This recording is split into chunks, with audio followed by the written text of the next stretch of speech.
existence of the spiritual realm and that it really exists and that it governs the material world. They don't use those terms.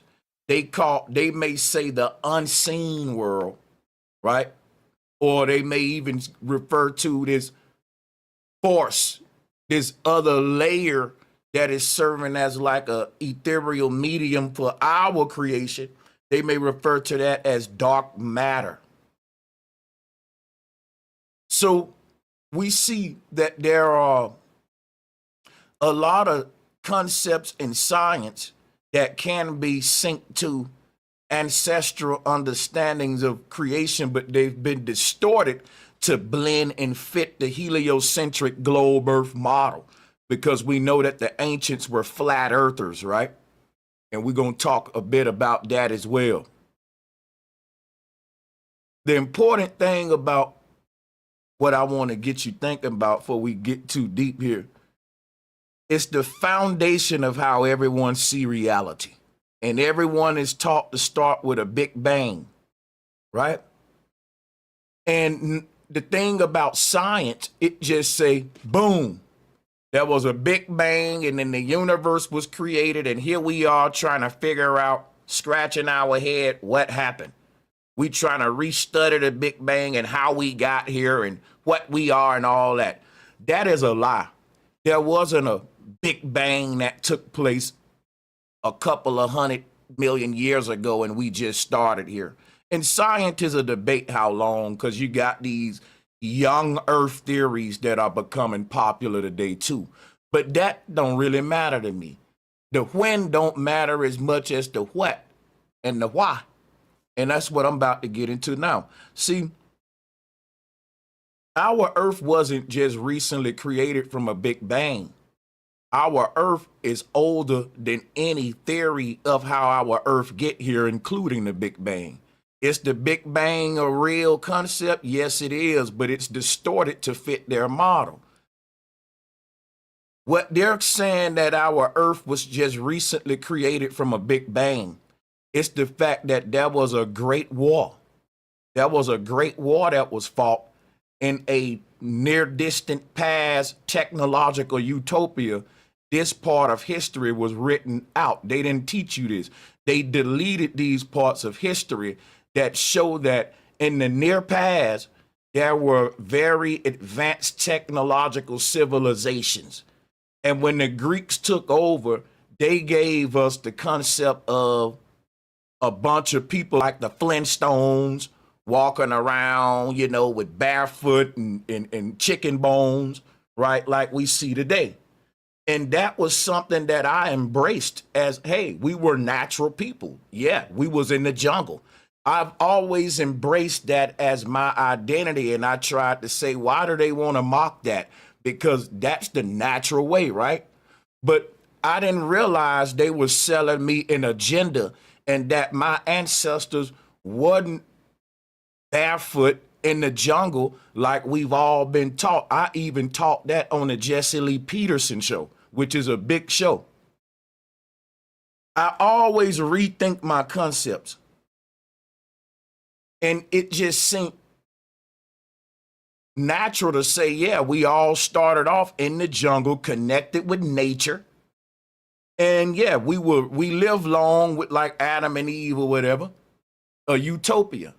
And now I've come to rethink my view of the past and what Earth was like, because there's a lot of holes and questions that's left in embracing this utopia where we're in the jungle, sleeping on like very little clothes. You know that idea, Adam and Eve. But when you go to looking at the past, you see these huge stone structures and mechanisms like the Antikytherian mechanism, and you start to see a lot of things that suggest that in the years we supposed to have been barefoot walking around with bones in our hand, we were very advanced in our thinking. And you have entire empires that was deleted from history, such as Tartaria, that many people are familiar with now. Just to back me up. What was the golden age? What was the age of Eden?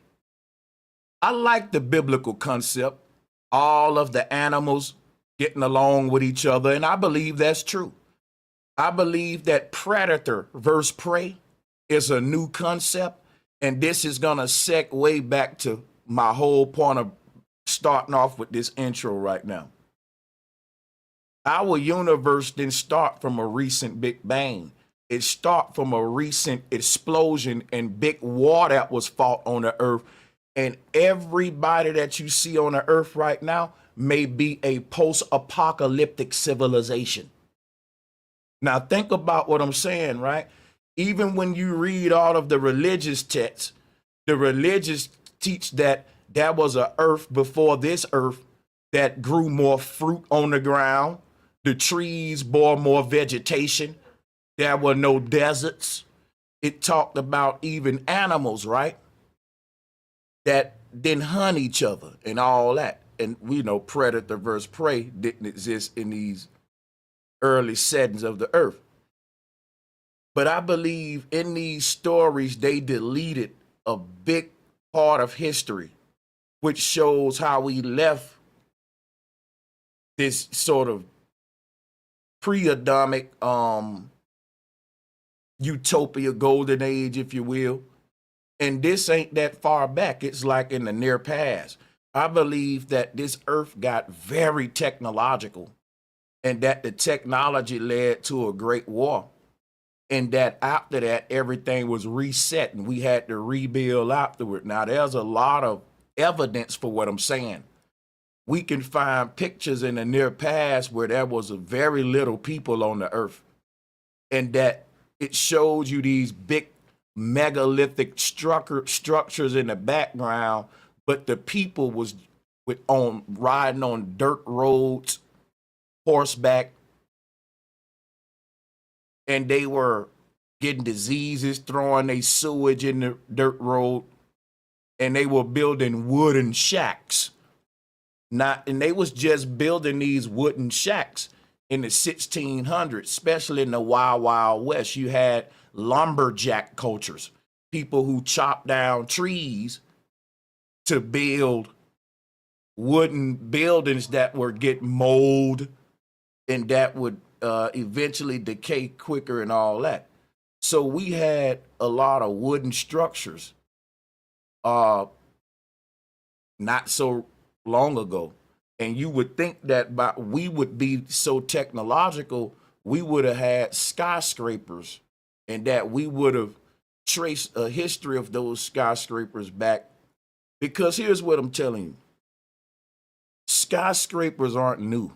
When you see these stone pyramids on the horizon line, these huge stone structures, these were early forms of skyscrapers or early forms of stone skyline structures like what you would see in a modern city.